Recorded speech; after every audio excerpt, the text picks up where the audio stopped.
Big shout to the Ghosts and the Ghost Sets. On this episode, we sit down with Fetch One Percenter of the Outlaws MC, and we talk about the life of an outlaw, and we get into it on this episode of Demons Row TV. And oh yeah, we ghosting, baby.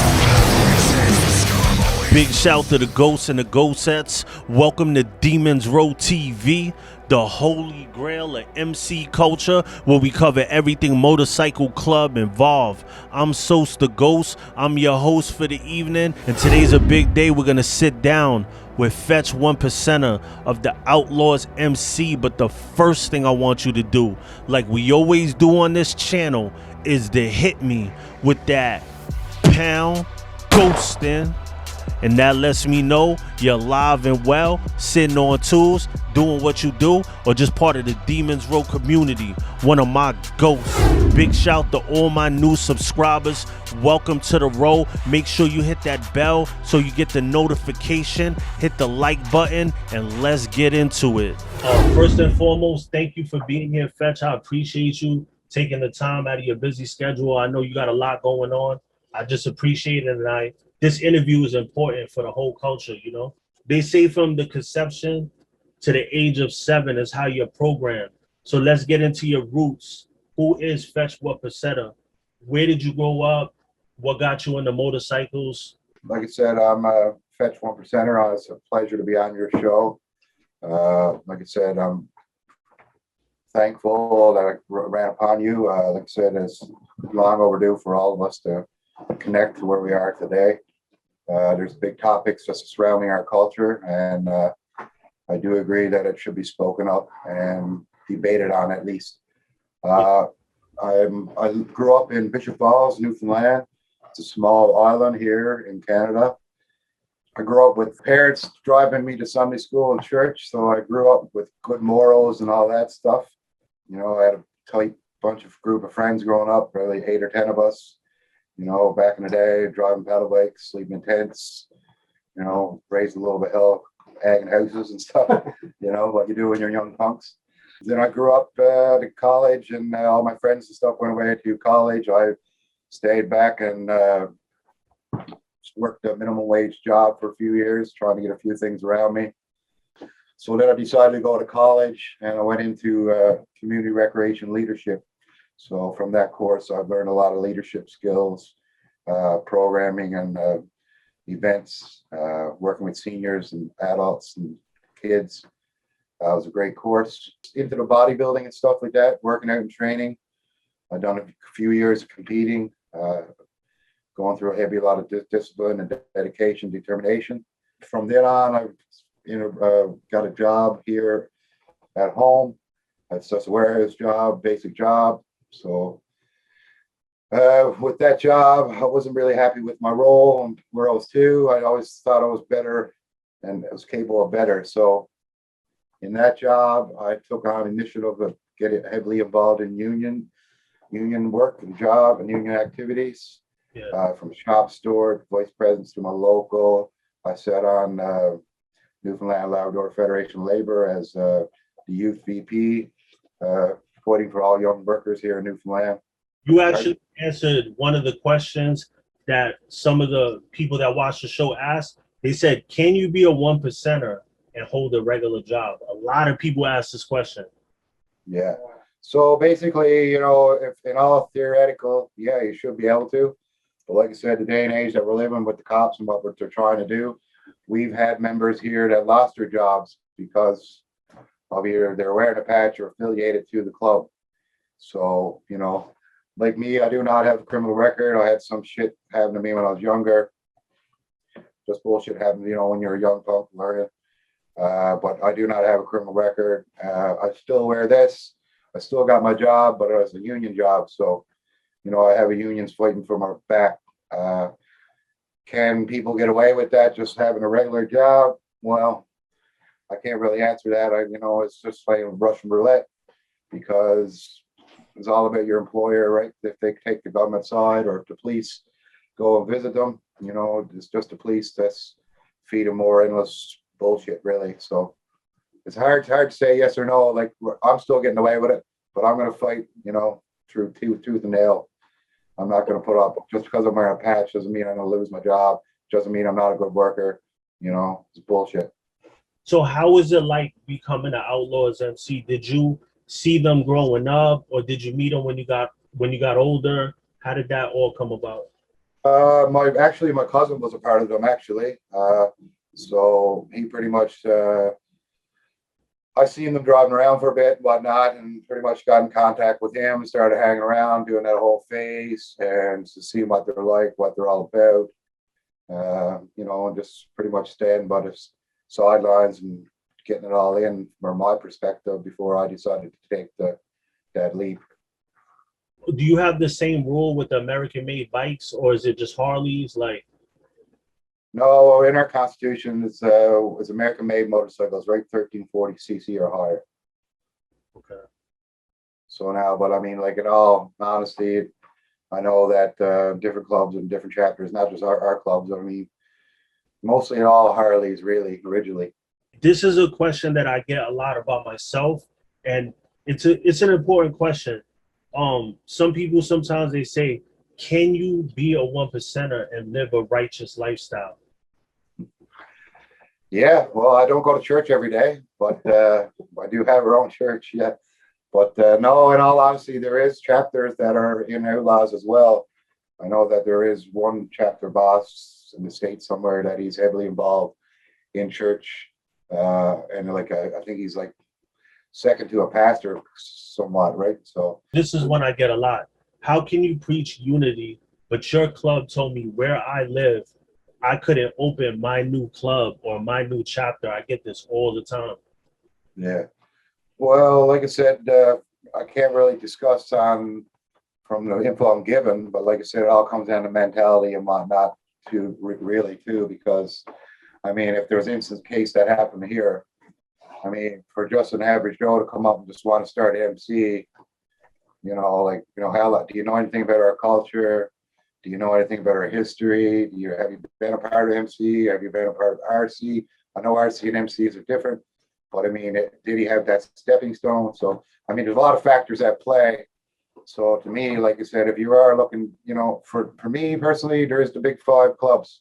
If they're around in your area, they deserve the respect to be spoken to.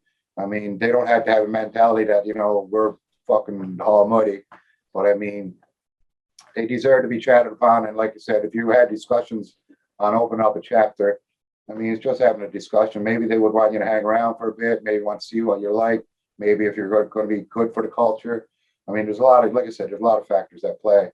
And for the information that I'm giving, I can't really speak on that particular person, right? But like I said, if it happened around here, I would take upon someone's due diligence to talk to the member and get some information and, to find a common ground there to meet.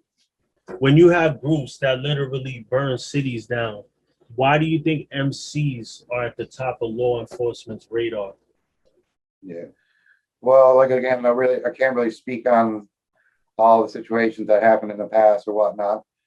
Like I said, I know as all MCs as a whole. Why are yeah, we that they build Ricos on when there's worse stuff going on?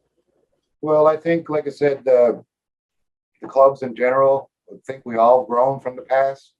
I think we all learned the lessons from the past. Yeah. We've pretty much grown as a culture for the actions that we've placed them back in the past.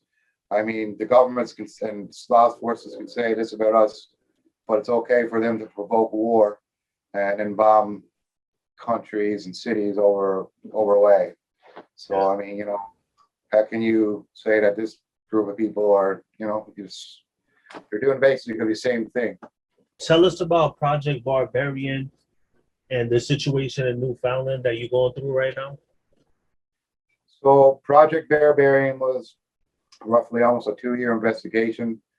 It was profiled against us, the Outlaws of Newfoundland. So basically, they had lots of false information that we're in cahoots with this bar. We stored all of our club gear and all this stuff at a bar, and originally was supposed to bust into this bar at this night. Things changed about 2:30 a.m. in the morning, and they had a telewarrant to a judge feeding him a bunch of bullshit information so they could get a warrant. So then they got a warrant, and then it came into our clubhouse around a little after 3:30 a.m. I think. 29 people, in the clubhouse that night. 6 of them were members. So they busted in a tactical unit. They held everybody to gunpoint to the floor.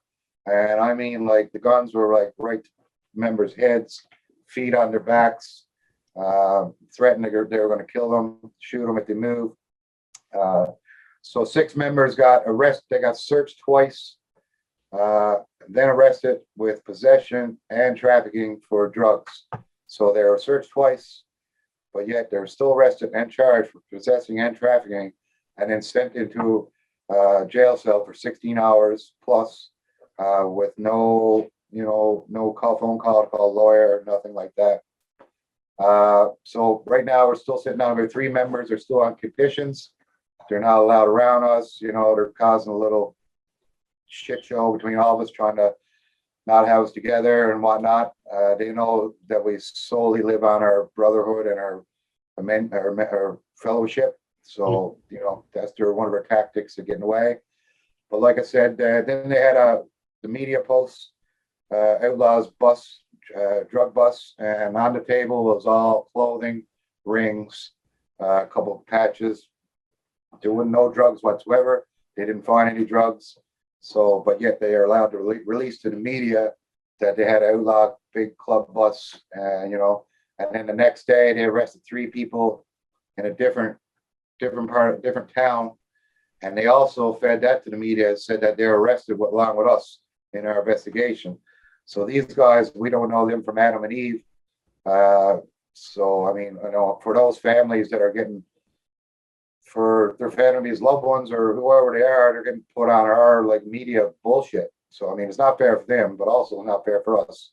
So this situation seems like it's happening all over the world. Like, there's so many situations where, and then it's like the media has so much control and we don't have any platform. And then we have this old code where you can't say anything.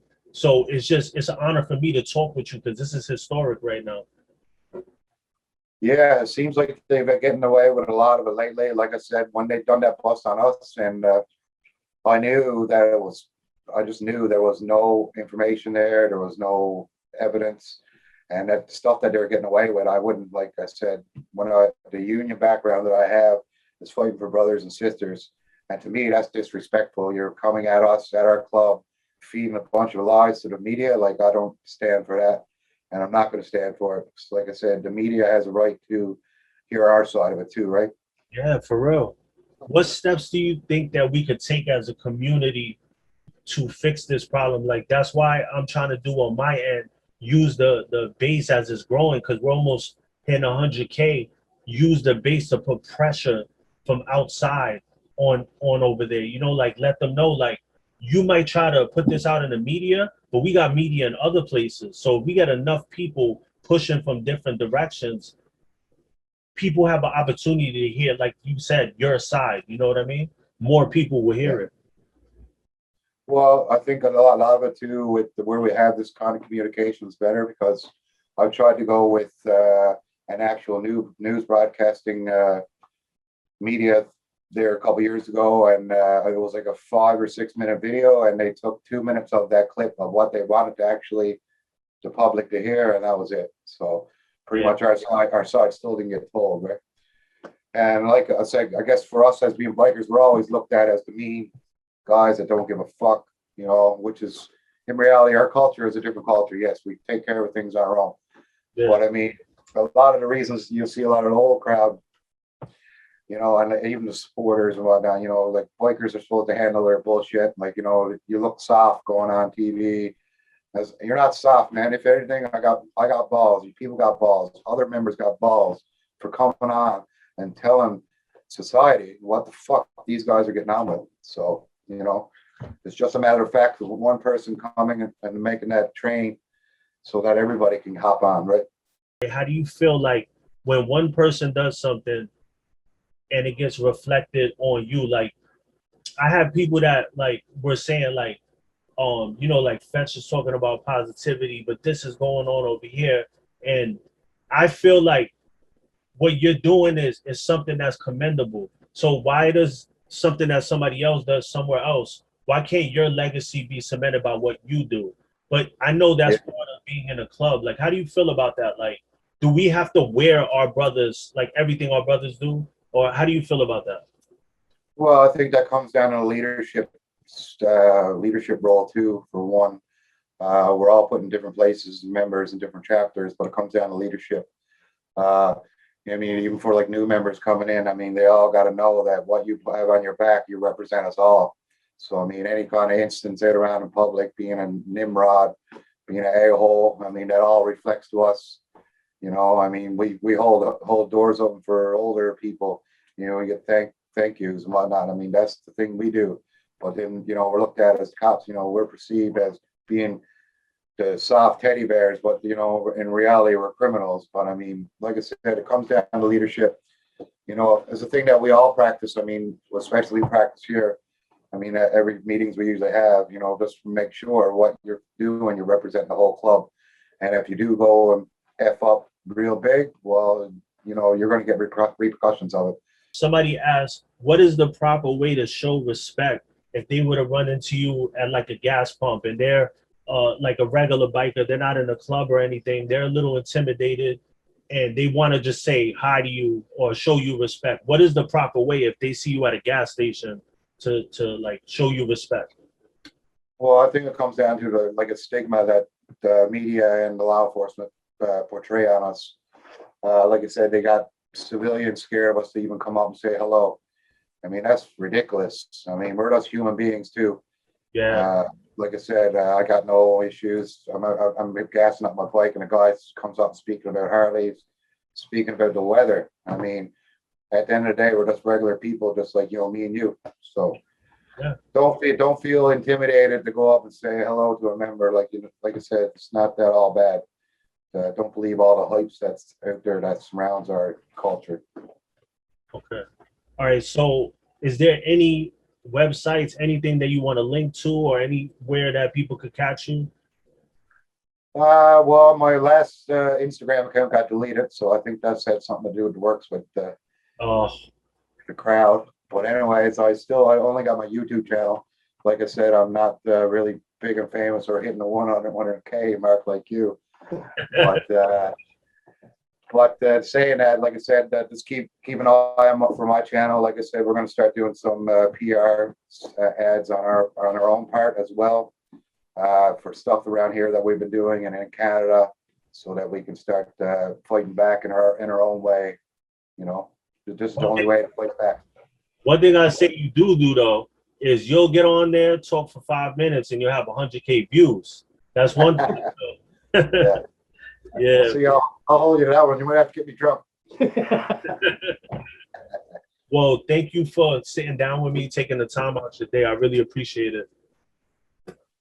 Yeah, not a problem, man. Like I said, it's always like I said, I'm proud to be here, and like I said, hopefully we can continue to work together, and we can start getting the other clubs and members from around the world to start voicing their opinion and their you know and whatnot and experiences that they're after going through.